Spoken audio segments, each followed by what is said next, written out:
السلام علیکم ورحمۃ اللہ وبرکاتہ۔ الحمدللہ والصلاۃ والسلام علی خیر خلق اللہ، اما بعد۔ آج پہلے پارے کا خلاصہ آپ کے سامنے بیان کریں گے۔ اللہ رب العالمین ہم سب کو قرآن کریم کو پڑھنے کی، سمجھنے کی اور اس کے مطابق زندگی بسر کرنے کی توفیق عطا فرمائے۔ پہلے پارے میں اس کے دو حصے ہیں۔ پہلے حصے میں سورہ فاتحہ ہے اور دوسرے میں سورہ بقرہ۔ سورہ فاتحہ، اس صورت میں 3 مضامین بیان ہوئے ہیں۔ فاتحہ کا معنی کھولنے والی، کیونکہ اسی سے قرآن کی ابتدا ہوتی ہے اور قرآن کھلتا ہے، اسی لیے اس کا نام فاتحہ رکھا گیا ہے۔ اور بھی اس صورت کے کئی نام ہیں اور اس کی فضائل پر کئی احادیث مروی ہیں۔ تو اس صورت میں 3 بنیادی طور پر مضامین بیان ہوئے ہیں۔ پہلے نمبر پر عقیدہ، دوسرے نمبر پر عبادت اور تیسرے نمبر پر منہج۔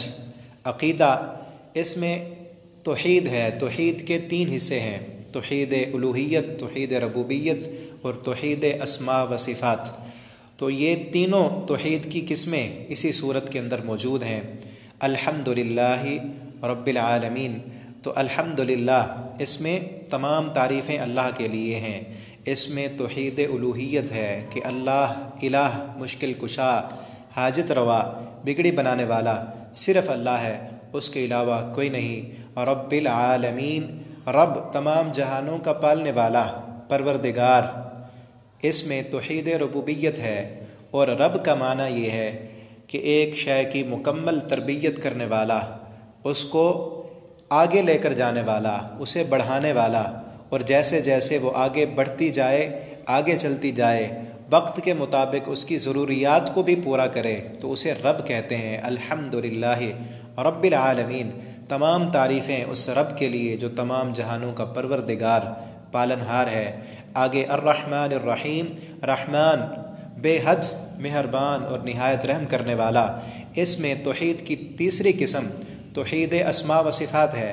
تو الرحمن، رحمان کا معنی کہ سب پر مہربانی کرنے والا، نافرمانوں پر بھی رحم اور فرما برداروں پر بھی رحم، بات ماننے والوں کے لیے بھی مہربان اور نہ ماننے والوں پر بھی رحم کرنے والا۔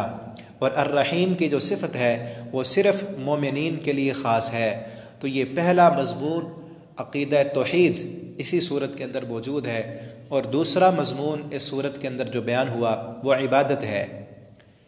عبادت، ایاک نعبد و ایاک نستعین، اس میں عبادت آ جاتی ہے۔ ایاک کہ خالص اللہ، تیری ہی، نعبد ہم عبادت کرتے ہیں، و ایاک نستعین اور تجھ ہی سے ہم مدد مانگتے ہیں۔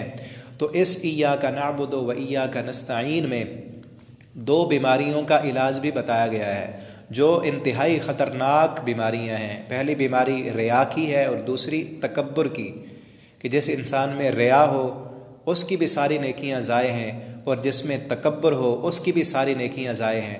تو ایاک نعبد میں ریا کا علاج بتایا جا رہا ہے کہ اللہ ایاک، خالص تیری ہی ہم عبادت کرتے ہیں۔ تو اس میں ریا کی جڑ کاٹ کر رکھ دی ہے کہ صرف تیری ہی، کسی کو دکھلانے کے لیے نہیں، کسی سے کچھ لینے کے لیے نہیں ہم عبادت کرتے۔ ایاک، اللہ خالصتاً تیری ہی عبادت کرتے ہیں۔ و ایاک نستعین، اور ہر قسم کی مدد تجھ سے مانگتے ہیں۔ ہم عاجز ہیں، ہم کچھ بھی نہیں کر سکتے، تیری مدد کی ضرورت ہے، تیری مدد کے علاوہ ہم کچھ نہیں کر سکتے۔ تو اس میں تکبر کی جڑ کاٹ کر رکھ دی۔ اور پھر اس صورت کا تیسرا جو مضمون ہے وہ منہج ہے، کیونکہ جب تک انسان کا عقیدہ درست نہ ہو اس وقت تک کوئی عبادت قابل قبول نہیں ہے، اور عبادت اس وقت تک ٹھیک نہیں ہو سکتی جب تک منہج ٹھیک نہ ہو۔ تو تینوں مضمون اسی صورت میں موجود ہیں: عقیدہ، عبادت اور منہج۔ منہج ہے اہدنا الصراط المستقیم، اللہ ہمیں سیدھا راستہ دکھا۔ منہج کا معنی راستہ، اللہ ہمیں مستقیم سیدھا راستہ دکھا۔ اور پھر آگے فرمایا کہ ہمیں راستے کا نہیں پتہ، راستے تو کئی ہیں، ہمیں کیسے پتہ چلے گا؟ تو خود ہمیں دکھا۔ اور پھر ساتھ ہی کہا صراط الذین انعمت علیہم، ان لوگوں کا راستہ دکھا جن لوگوں پر تیرا انعام نازل ہوا۔ تو یہ دعا بھی ہے جو عبادت کی قسم ہے کہ اللہ ہمیں تو سیدھا راستہ دکھا۔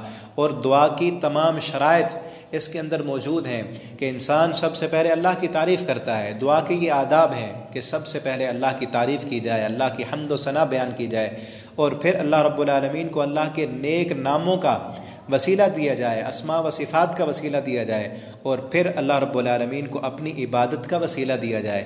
تو سب شرائط، دعا کے آداب اس میں موجود ہیں۔ الحمدللہ رب العالمین میں اللہ کی حمد و ثنا ہے، الرحمن الرحیم میں اللہ رب العالمین کو ناموں کا وسیلہ دیا جا رہا ہے کہ اللہ تو رحمان بھی ہے، تو رحیم بھی ہے، اور پھر ایاک نعبد و ایاک نستعین کہہ کر اللہ سے یہ کہا جا رہا ہے کہ اللہ ہم تیری عبادت کرتے ہیں، ہم مشرک نہیں، ہم موحد ہیں، ہم اپنی اس عبادت کو پیش کرتے ہیں، یہ وسیلہ دیتے ہیں، تو ہماری دعا کو قبول فرما۔ اور سب سے اہم ترین دعا یہ ہے کہ انسان کو منہج مل جائے، سیدھا راستہ مل جائے، اور راستہ بھی ان لوگوں کا جن پر اللہ رب العالمین کا فضل و کرم ہوا۔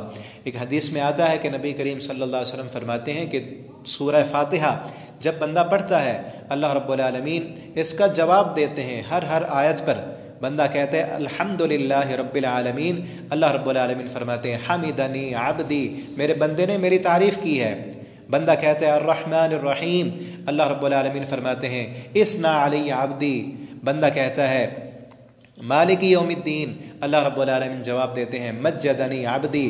آگے بندہ پڑھتا ہے ایاک نعبد و ایاک نستعین، اللہ رب العالمین اس کا جواب دیتے ہیں کہ میرے بندے کے یہی لائق ہے کہ وہ میری ہی عبادت کرے اور مجھ ہی سے مدد مانگے۔ اور پھر اللہ رب العالمین فرشتوں سے کہتے ہیں میرے بندے نے میری تعریفیں کی، میری حمد و ثنا بیان کی، میری تمجید کی، اب میرا بندہ مجھ سے جو بھی دعا کرے گا میں اس کی دعا کو ضرور قبول کروں گا۔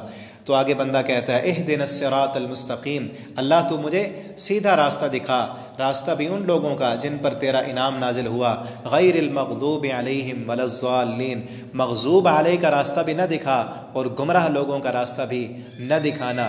مغضوب وہ لوگ ہیں جو علم کے باوجود اس ٹھیک علم پر عمل نہیں کرتے، علم درست ان کے پاس موجود ہے لیکن اس پر عمل نہیں کرتے، اور ضالین سے مراد وہ لوگ ہیں جن کے پاس علم بھی ٹھیک نہیں ہے، گمراہ ہیں۔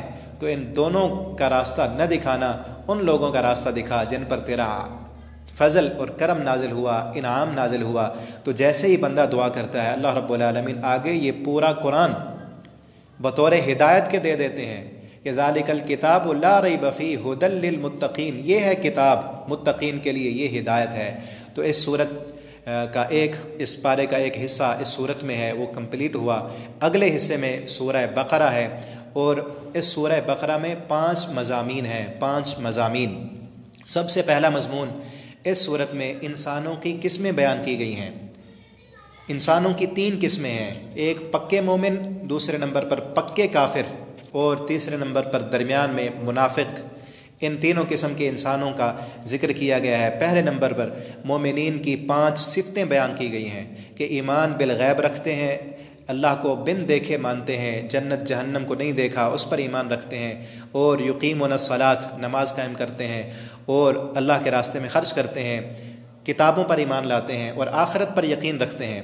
اس کے بعد کافروں کا ذکر کیا گیا ہے جو پکے کافر ہیں کہ ان کے دلوں پر، ان کے کانوں پر مہر ہے، ان کے آنکھوں پر پردے ڈال دیے گئے ہیں، وہ اب کبھی ایمان نہیں لائیں گے۔ اس کے بعد پورے ایک رکوع کو منافقین کی خصلتیں بیان کی گئی ہیں، ان کی بری خصلتیں کہ وہ جھوٹ بولتے ہیں، دھوکہ دیتے ہیں، مکر و فریب کرتے ہیں، فتنہ و فساد مچاتے ہیں، جاہل ہیں، دل کے مریض ہیں، زبان سے کچھ کہتے ہیں دل میں کچھ اور ہوتا ہے، مومنوں سے ملتے ہیں تو ہم کہتے ہیں قالوا آمنا، اور جب دوسرے لوگوں کے ساتھ، یہودیوں کے ساتھ، کافروں کے ساتھ ملتے ہیں تو ان سے کہتے ہیں کہ ہم تمہارے ساتھ ہیں۔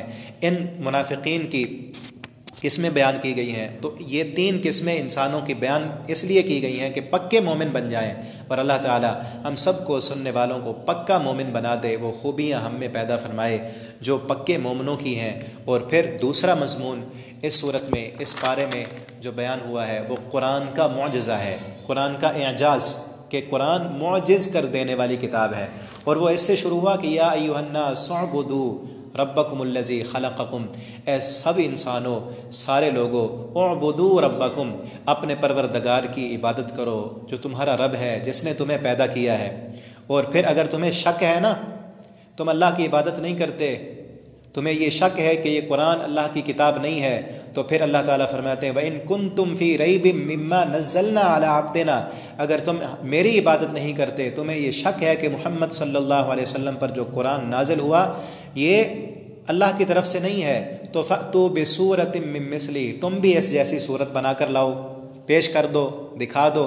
اور اگر تم نہیں دکھا سکتے، نہیں لا سکتے، جب کہ تم اس بات پر عاجز ہو، تم ایک صورت بھی نہیں بنا سکتے، اور وَإِن لَّمْ تَفْعَلُوا وَلَن تَفْعَلُوا، اگر تم نہ لا سکو اور ہرگز تم لا ہی نہیں سکتے، تو فَاتَّقُوا النَّارَ الَّتِي وَقُودُهَا النَّاسُ وَالْحِجَارَةُ، پھر ڈر جاؤ اس آگ سے جس کا ایندھن انسان اور پتھر ہوں گے، اس سے ڈر کر ایک اللہ کے فرما بردار بن جاؤ۔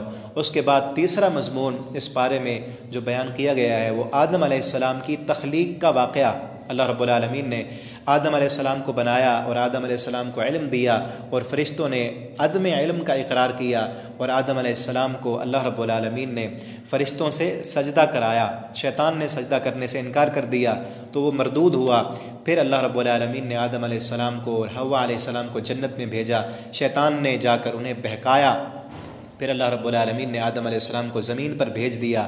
تو آدم علیہ السلام کی تخلیق کے واقعے کے بعد پھر بنی اسرائیل کے حالات بیان ہوئے ہیں، اور تقریباً سورت کے آخر تک بنی اسرائیل کا اس پورے پارے میں بنی اسرائیل کے حالات کو ذکر کیا گیا ہے۔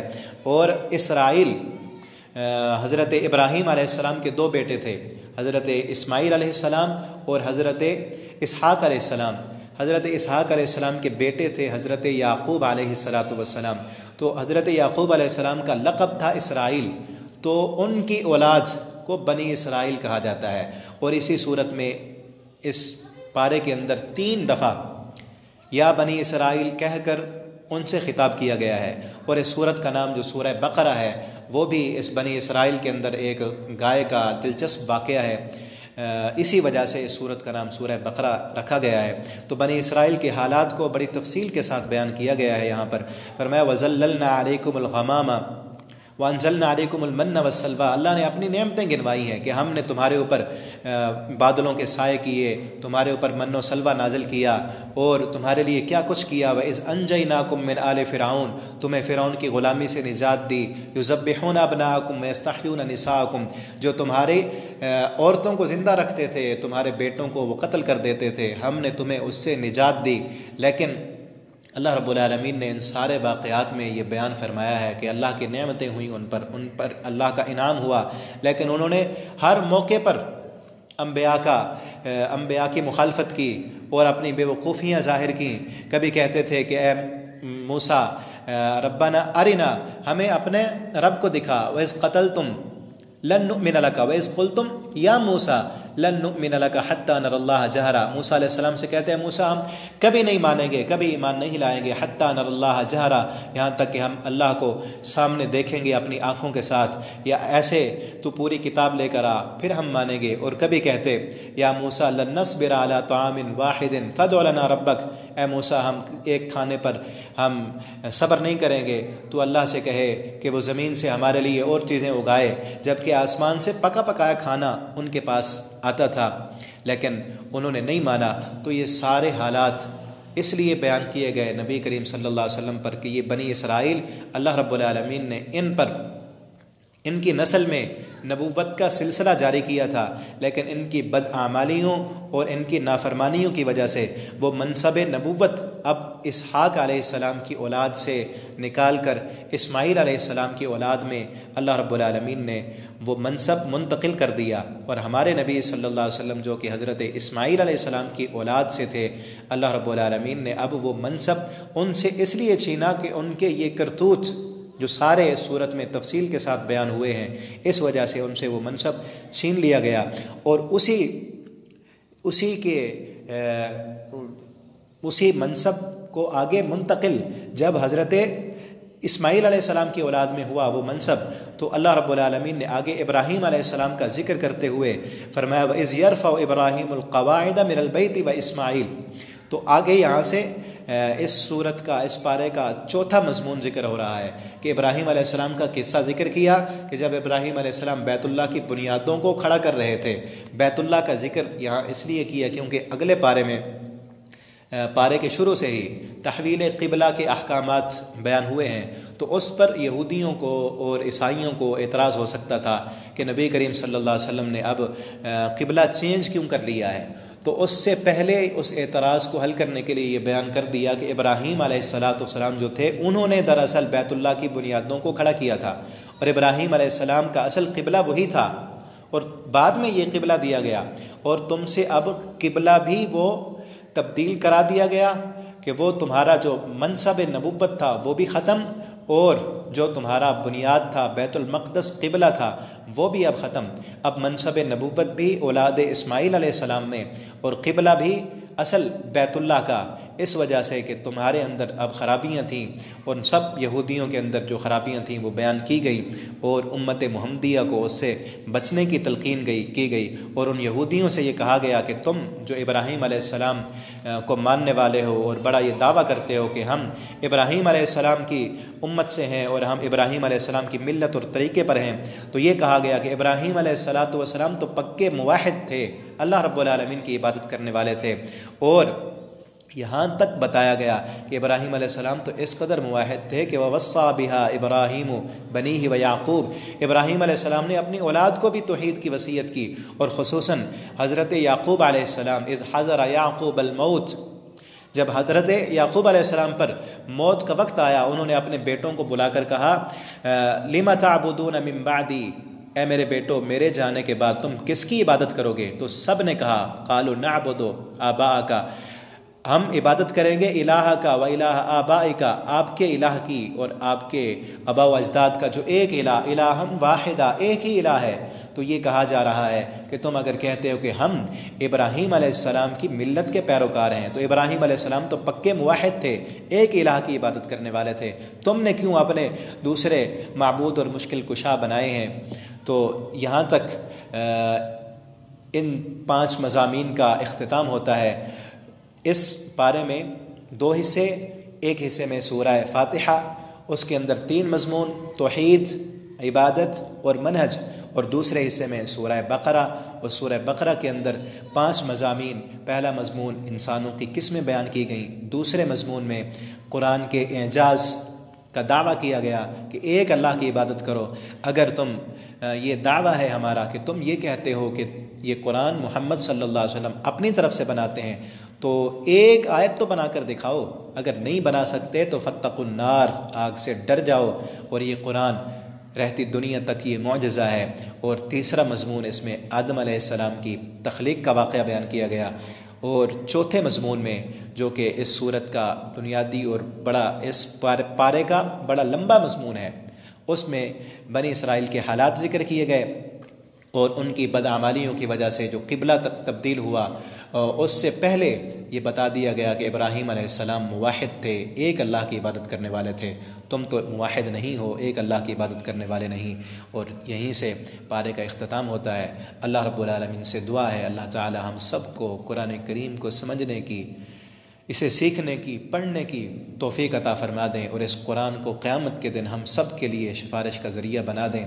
انشاءاللہ ہر روز ایک ایک پارے کا خلاصہ بیان کیا جائے گا، مختصر، انتہائی مختصر انداز میں، جس طرح اب مختصر انداز میں بیان کیا ہے۔ آپ سب دوستوں سے، بھائیوں سے، مسلمان بہنوں سے، ماؤں سے یہ گزارش ہے کہ آپ باقاعدگی کے ساتھ ان کو سنیں اور دوستوں کے ساتھ اسے شیئر کریں، اور تاکہ آپ کے لیے بھی یہ صدقہ جاریہ بن سکے۔ اور آپ اس چینل کو اگر آپ نے سبسکرائب نہیں کیا تو اسے بھی سبسکرائب کر لیں، تاکہ روز بر وقت آپ کو ہر پارے کا خلاصہ ملتا رہے۔ اللہ رب العالمین ہم سب کا حامی و ناصر ہو۔ والسلام علیکم ورحمۃ اللہ وبرکاتہ۔